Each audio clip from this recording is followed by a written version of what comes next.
Assalamu alaikum and very good afternoon all my dear students as well as respected parents. Parents or students, yesterday we have received circular from CBSE which contain different types of information. I think it's a very positive news for all of us. CBSE has sent the circular regarding the LOC of class 10th and 12th as well as the registration of class 9 and 11 students, and some other information is also there. So first of all, this information is regarding LOC of class 10th and 12th. Parents और student LOC मतलब होता है list of candidates. Normally LOC हम तब fill up करते हैं जब board में 10th में या 12th में बच्चा बोर्ड के लिए एग्जाम के लिए अपीयर हो रहा है. तो CBSE ने कल जो सर्कुलर भेजा है 210 पेजेस का है, उसमें क्लियरली मेंशन किया है कि 10th और 12th का LOC प्रोसेस जल्दी स्टार्ट होने वाला है. तो उसके रिलेटेड इंफॉर्मेशन मैं आपसे शेयर करूंगा. अब CBSE LOC मांग रहा है, इसका मतलब ये है ऑलमोस्ट कि भाई इस बार बोर्ड का एग्जाम तो जरूर होगा. 10th and 12th students, now you should be mentally ready. And one more thing is there, any time soon by getting this kind of circular we can assume that schools इंशाल्लाह will reopen very soon. Hope for the best. अब पहले discussion है कि भाई जब आप LOC submit करते हैं CBSE को, तो LOC में कौन कौन से सब्जेक्ट आप बोर्ड में एग्जाम देने वाले हैं वो होता है. फिर आपका सब्जेक्ट कोड होता है, आपका नाम होता है, और उसके साथ साथ आपने कौन से सब्जेक्ट ऑप्शन वाले सिलेक्ट किए हैं वो भी होता है. अब आपको क्लास 10th के लिए पहले बताऊं तो मैथ्स, SS, साइंस, इंग्लिश, और उसके साथ होता है हिंदी या अरबी. अब स्टूडेंट्स, क्लास 9th में जो आपका रजिस्ट्रेशन हुआ उसमें हिंदी और अरेबिक में से आपने कोई एक जो सिलेक्ट किया है वही 10th में आपका रहेगा.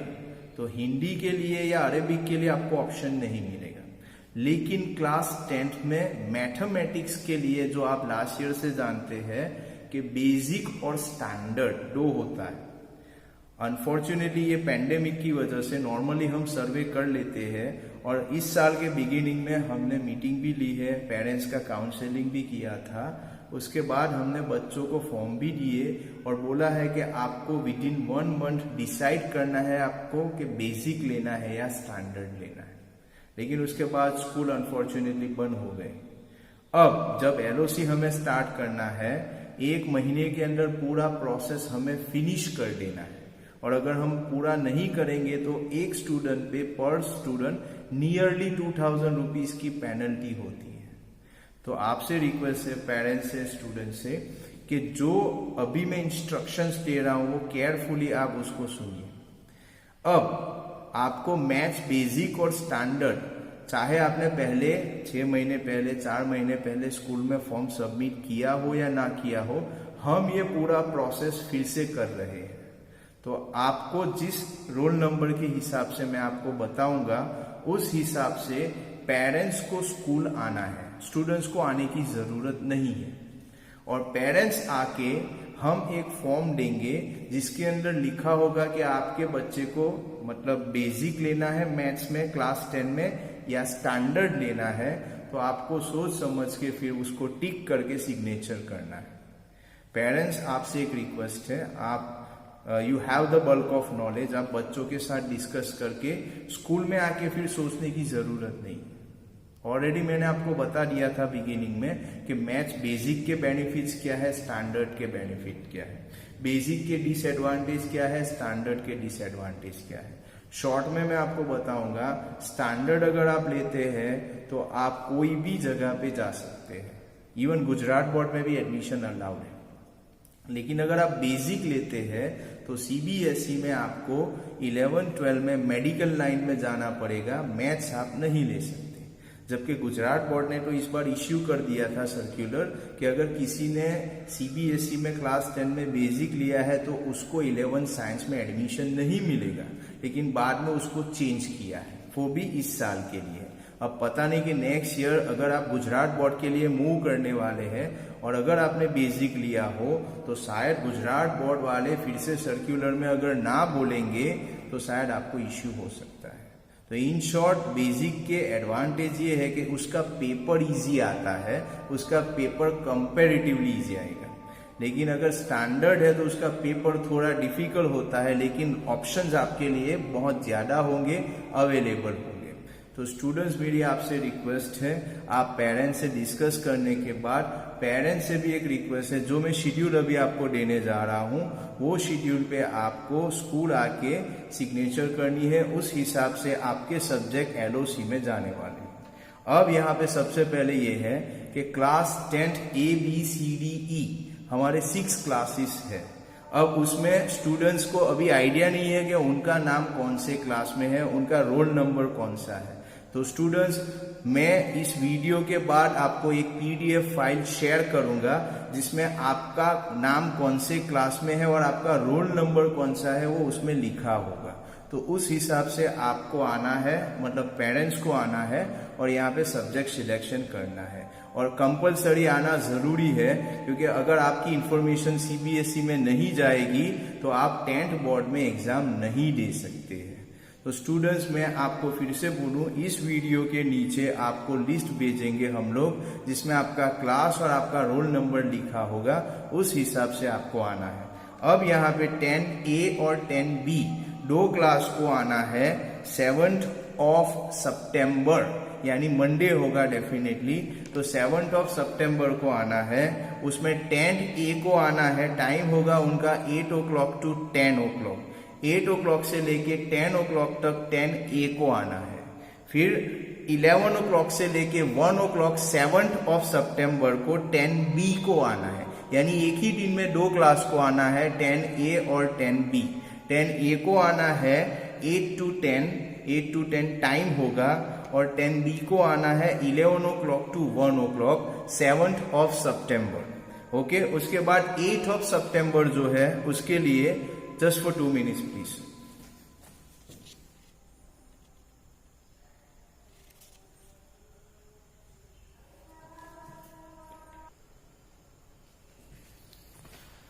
Okay students, sorry for interruption.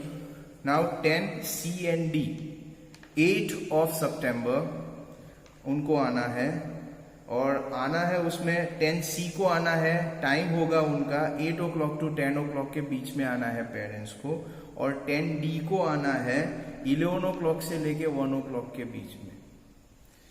10E और F बॉयज, E और F में क्या होगा, सेम है, 9th सितंबर 8 to 10 के बीच में आना है, वो 10E को आना है, और 11 to 1 के बीच में आना है, वो 10F को आना है। ओके, और एक बात, अगर कोई बाई चांस 7, 8 या 9 को मिस हो जाता है बिजी शेड्यूल की वजह से, बेटर है आप आ जाए। अगर बिजी शेड्यूल है या आप मे बी पॉसिबल नहीं है आना, तो 10th सितंबर आपके लिए सिर्फ एक रिजर्व डे होगा, तब आप आ सकते हैं। और एक बात, मोस्ट इम्पॉर्टेंट मैटर आपको, कि सीबीएसई को हम लोग जो है एलओसी के लिए फीस पेमेंट करनी पड़ती है। तो जो फीस पेमेंट होगी वो होगा पर सब्जेक्ट 300 रुपीज सीबीएसई को देने हैं। सर्क्यूलर है, अगर किसी को चाहिए तो मैं शेयर करूंगा।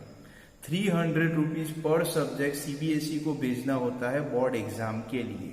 तो 5 सब्जेक्ट्स के लिए 1500 रुपीज है, प्लस 350 रुपीज जो होते हैं वो माइग्रेशन सर्टिफिकेट के लिए है। तो टोटल होंगे 1850। 1850 रुपीज जो है वो देने हैं 10th स्टैंडर्ड को टोटल। तो जब पेरेंट्स यहाँ पे सिग्नेचर के लिए आएंगे उसी टाइम पे पैसे का कलेक्शन भी हो जाएगा, तो बार बार आपको स्कूल आने की जरूरत ना पड़े। तो जब पेरेंट्स स्कूल आएंगे सिग्नेचर के लिए, सब्जेक्ट सिलेक्शन के लिए, उसी टाइम पे पेरेंट्स से रिक्वेस्ट है क्लास 10 1850 1850 रुपीज आपको लाने हैं। बोर्ड फीस है, बोर्ड एग्जाम 10th स्टैंडर्ड की LOC के लिए हमें पेमेंट करना है। और किसी को अगर क्वेश्चन है तो सर्क्यूलर है, आप उसमें फीस देख सकेंगे। ओके। और एक बात, class 12th standard science and commerce, class 12th science and commerce उनका भी LOC क्लास 10th के साथ ही होने वाला है। तो आपको तो सब्जेक्ट सिलेक्शन का इश्यू नहीं है, मैथ्स बेसिक या स्टैंडर्ड। आपका तो जो 11 में जो सब्जेक्ट्स थे वही होंगे 12th में। तो आपको, यानी पेरेंट्स की मैं बात कर रहा हूं, या पेरेंट्स अगर ना आए तो उनके बिहाफ में कोई भी आ सकता है, उनको स्पेशली आना है सिर्फ फीस पेमेंट के लिए। तो 12th स्टैंडर्ड को भी, 12th स्टैंडर्ड के पेरेंट्स जो है, साइंस है कॉमर्स है, दोनों को आना है 11 सितंबर को। उस टाइम 8 to 10 o'clock के बीच में आएंगे 12 साइंस वाले, और 10 o'clock से 12 o'clock के बीच में आएंगे 12 कॉमर्स वाले। ये पेरेंट्स आएंगे और ये जो LOC का फीस जो पेमेंट है वो करेंगे। Students, let me make one thing clear here, exam fees related जो मैंने आपको अभी बोला वो क्लियर कर रहा हूं यहाँ पे। क्लास 10 एग्जाम फीस यानी LOC के टाइम पे जब आपके पेरेंट्स सिग्नेचर के लिए आएंगे तो ओके, क्लास 10 स्टूडेंट्स पर सब्जेक्ट 300 रुपीज है। तो it means 5 subjects 300, 1500 rupees exam fees है, प्लस माइग्रेशन सर्टिफिकेट के 350 रुपीज अलग है। सो टोटल 1850 1850 रुपीज सबमिट करने हैं जब पेरेंट्स आएंगे सिग्नेचर के लिए, सब्जेक्ट सिलेक्शन के लिए। नाउ क्लास 12 कॉमर्स के लिए पर सब्जेक्ट 300 सेम है, 5 सब्जेक्ट है तो 1500 रुपीज सब्जेक्ट फीस है, exam fees. Migration certificate 350 rupees है, सेम 10th स्टैंडर्ड जैसे, तो उनका भी होता है 1850, ये रेगुलर फीस है। अब 12 कॉमर्स में स्टूडेंट्स को आइडिया होगा कि प्रैक्टिकल एग्जाम होता है इकोनॉमिक्स, BS एंड अकाउंटेंसी का, तो उसकी फीस अलग से होती है क्योंकि एक्सटर्नल एग्जामिनर यहाँ पे आएंगे और पूरा प्रोसेस होता है। तो यहाँ पे मैंने लिखा है प्रैक्टिकल एग्जामिनेशन पर सब्जेक्ट 150 रुपीज, ये CBSE ने डिसाइड किया है, स्कूल का इससे कोई कंसर्न नहीं है। तो 150 रुपीज 3 सब्जेक्ट का प्रैक्टिकल एग्जाम होगा, इकोनॉमिक्स, BS एंड अकाउंट का। तो 450 रुपीज प्रैक्टिकल एग्जाम के और 1850 रुपीज रेगुलर फीस। तो टोटल कॉमर्स के स्टूडेंट्स को पे करना है 2300 रुपीज टोटल। अब 12th साइंस की बात करूं तो ऑलमोस्ट कॉमर्स जैसा ही है। 12th साइंस में पर सब्जेक्ट 300 रुपीज है, तो 5 सब्जेक्ट्स है तो 1500 रुपीज नॉर्मल एग्जाम फीस है, प्लस 350 रुपीज माइग्रेशन सर्टिफिकेट उनका भी है। तो टोटल होता है 1850 1850, ये रेगुलर एग्जाम की फीस है, प्लस इनका भी प्रैक्टिकल एग्जाम होता है। अगर आप बायोलॉजी स्टूडेंट है तो 3 सब्जेक्ट का प्रैक्टिकल होगा, बायोलॉजी, फिजिक्स एंड केमिस्ट्री। तो एक सब्जेक्ट के 150 रुपीज प्रैक्टिकल एग्जाम के हैं, तो 450 रुपीज होंगे बायोलॉजी को। तो टोटल बायोलॉजी को स्टूडेंट्स को पे करने हैं 2300 rupees exam fees, board exam fees for the year 2020-21।